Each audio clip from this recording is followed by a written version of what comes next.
For sale by Carla, she's the best around. Getting the top asking prices in your town. She's got experience in driving. Hey guys, welcome to 301 North Main Street. Joanne Howle Realty, broker by EXP. Come on, let's take a tour. Carla Tompkins, the real estate people. Come on in. Hey, Steve. All right.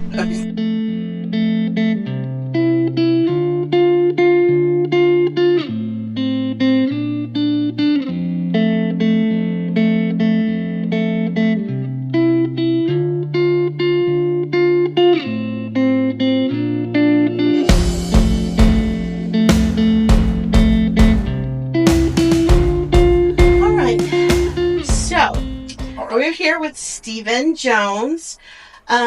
Stephen, why don't you tell us what your business is? Real estate. Steve Jones sells homes. And we have a wonderful team here that does it also. We all sell homes. All right. And so we are sitting here at 301 North Main Street at Joanne Howle Realty, brokered by EXP. I'm going to kind of go off cuff here just because I think the Joanne Howle Realty, how Joanne Howle created Joanne Howle Realty is a great story. Mm-hmm. Could you give us a small synopsis of that? The Joanne Howle story. Well, Joanne Howle, back in 1978, she decided she wanted to do real estate. Her husband had a pharmacy, great pharmacy, going great. Joanne wanted to do real estate. She'd read about it. She came to this building, this actual building that we're sitting in 1978, and asked the person there, and it was a old line company with a gold franchise. You can probably figure out which one that is. They're no longer here. And asked if she could work there with them. And the gentleman that ran the company, as was probably normal during that time, said, "Well, I don't know. I need to talk to your husband first." Oh, wow. So that didn't go great with Joanne. She's No. a pretty fiery, independent lady. Not that she didn't respect her husband or something, but she was just fiery and independent. So she did her own company, and it didn't take her long, and she was beating those. And her legacy company is now in this building many, many years later. 1978, a long time ago. Oh, wow. All right, well, let's talk about you. That was an awesome story, and that's the history of Joanne Howle. So let's talk about you a little bit. Can you tell us about yourself? Me, I started doing this in, I think it was 94 or 97. 94, that'd be 30 years, so that would have been when it was. Oh, wow. Yeah, You're old.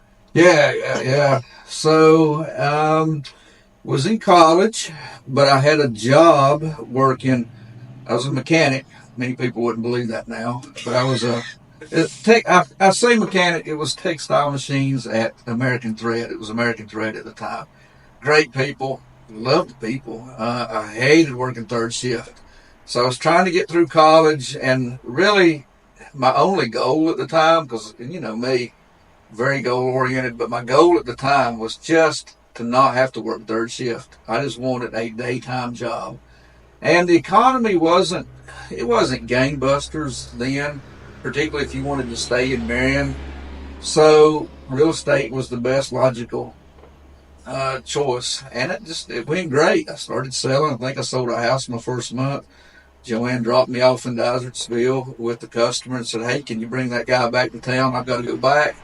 She left me, and I come back with a contract. So it was a pretty good first week or so there.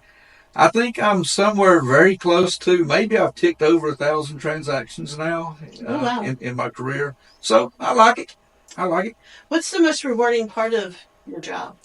Well, the politically correct thing would be to say I love working with people. And I like people. They're okay.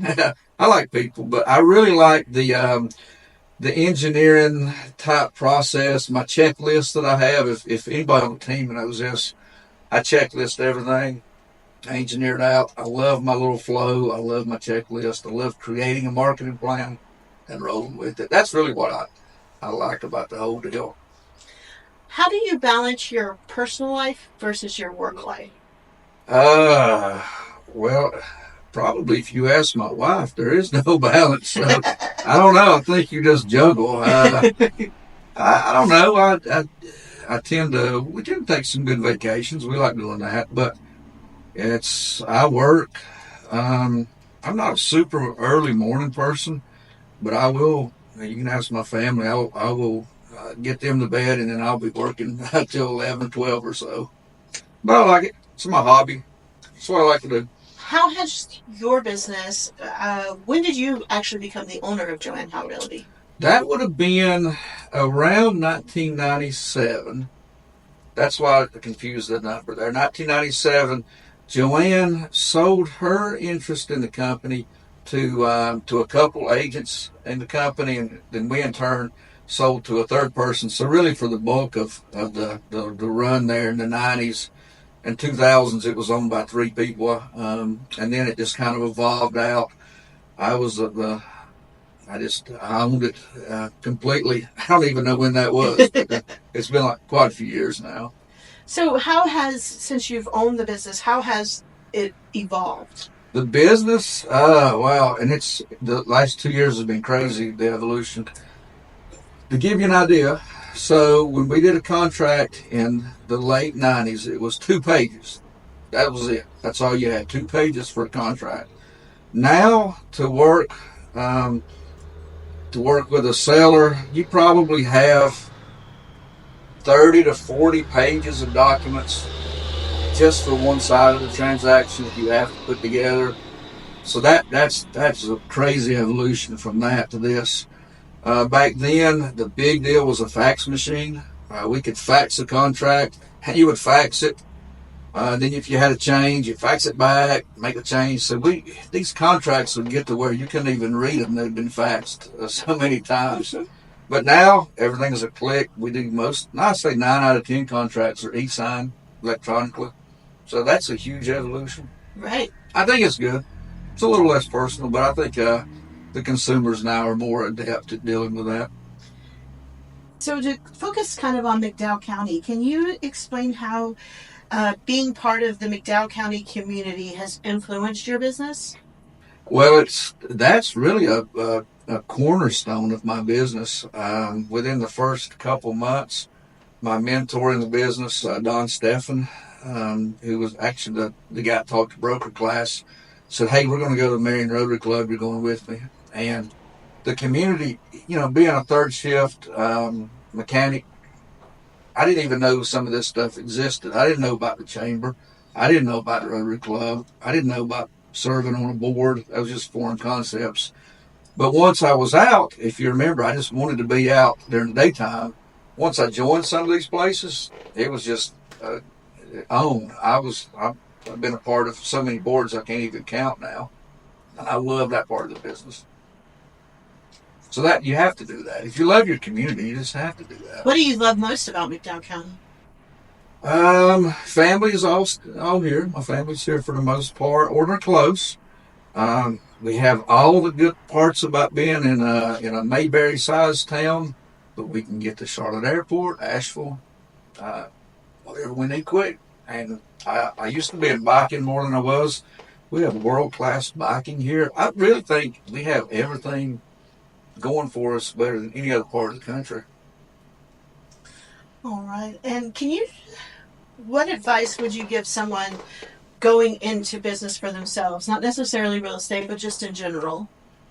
Going into business for themselves, well, it's going to be a huge uphill push for a couple years.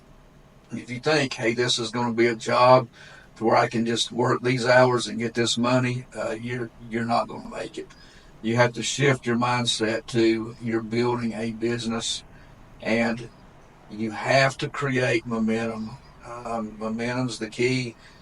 If you're just waiting for business to come to you or things to develop in your business, it's not going to happen. You have to create, no matter what business, a certain level of momentum.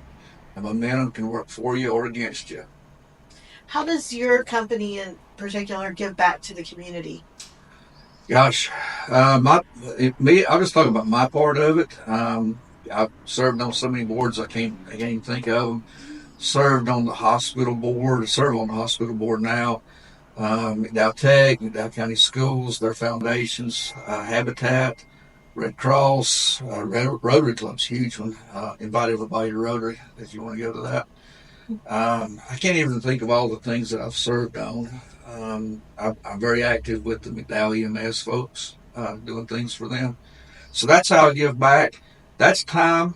I think they say in church, time, talent, and treasure. I feel like I give all three. I've made significant contributions over the years, particularly to the hospital and the YMCA. Some big capital campaigns there. So time, talent, and treasure. Hopefully some of my talent played into that somewhere. And last but not least, how can people best support your business? How can they best support our business? Just if you have anything in the world that we can do for you, ask us. If we're a great connector. If you need a plumber, you got a problem like that. If you got, I can't give tax advice or attorney advice, but we can tell you where to go for that stuff. We can be a great connector. We have people just walk in the door here sometimes, ask directions. That's great with us. We'll be your connector. Come on through. Well, Steve Jones, thank you for your time. It was Well, great Carla to get to Duncans. know you. Sale right, call her, she's the best around. Get in the top, asking prices in your town. She's got experience and drive that.